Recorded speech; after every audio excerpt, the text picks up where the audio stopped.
4 dias. Você está aqui há 4 dias e quero que você perceba algo.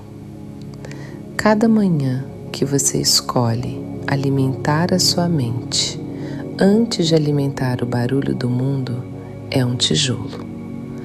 Um tijolo pequeno, mas consistente. E tijolos consistentes constroem coisas que os gestos grandiosos não constroem. Hoje vamos falar de tijolos concretos, de algo que a maioria das pessoas evita porque mexe em ferida: dinheiro. Mais especificamente, a relação que você tem com o dinheiro. E eu quero começar com uma pergunta direta. Quando você pensa em dinheiro, o que você sente primeiro? Ansiedade? Falta? Culpa? Esperança? O sentimento que vem primeiro diz muito sobre a sua programação financeira, sobre o que foi instalado na sua mente sobre dinheiro desde criança. E essa programação, consciente ou não, está governando as suas decisões financeiras até hoje. Napoleão Hill estudou os homens mais ricos do mundo por décadas. E havia uma pergunta que ele sempre fazia. Não perguntava quanto eles ganhavam, perguntava quanto eles guardavam. E a resposta, quase sem exceção, apontava para um hábito.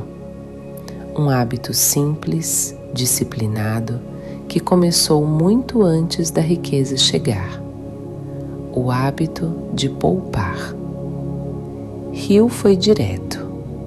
Ninguém pode se tornar financeiramente livre sem primeiro desenvolver o hábito de separar uma parte do que recebe, independente do valor, independente do mês, independente das circunstâncias.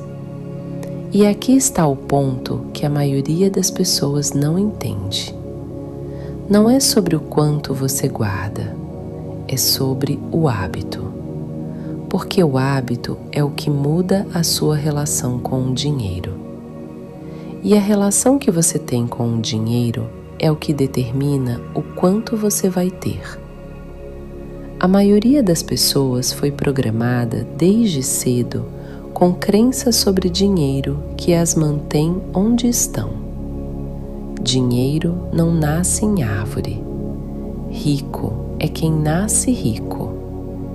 Dinheiro é coisa de gente sem escrúpulos. Quem tem muito sempre tirou de alguém.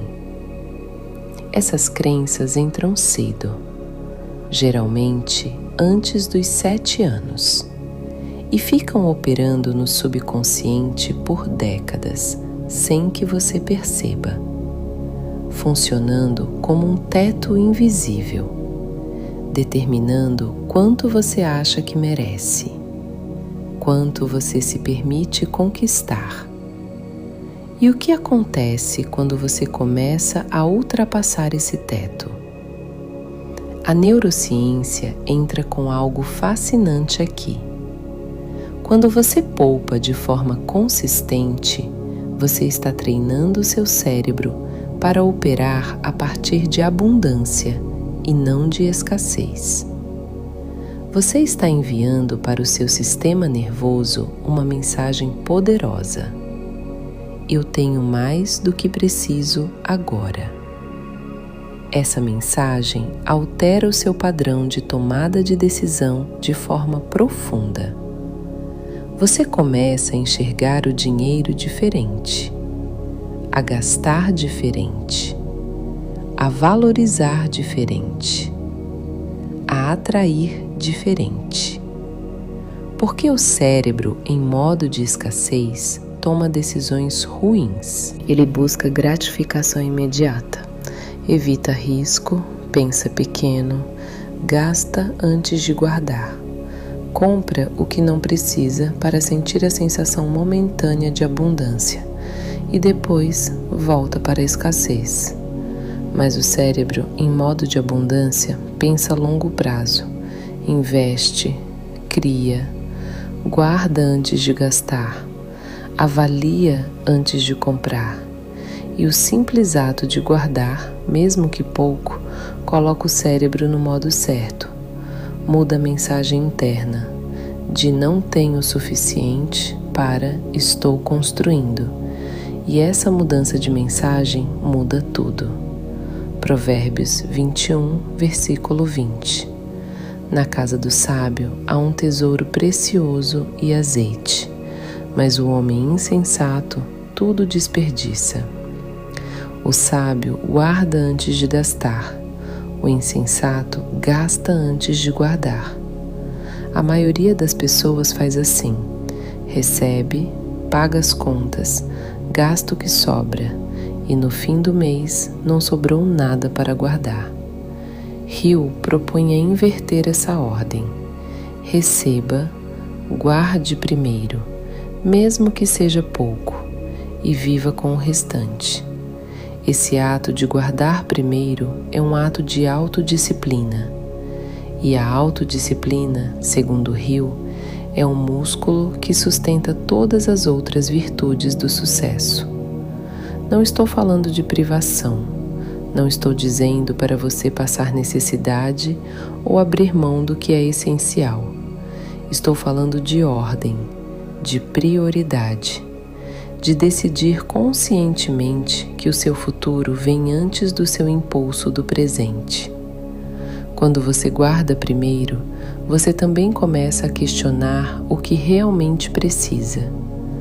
Começa a perceber o quanto gastava em coisas que não traziam valor real, em experiências que esqueceu no dia seguinte, em coisas que comprou para impressionar pessoas que nem estão mais na sua vida, em assinaturas que nem usa, em conveniências que poderiam esperar, e começa a fazer escolhas mais conscientes, escolhas alinhadas com quem você quer se tornar e não com o impulso do momento.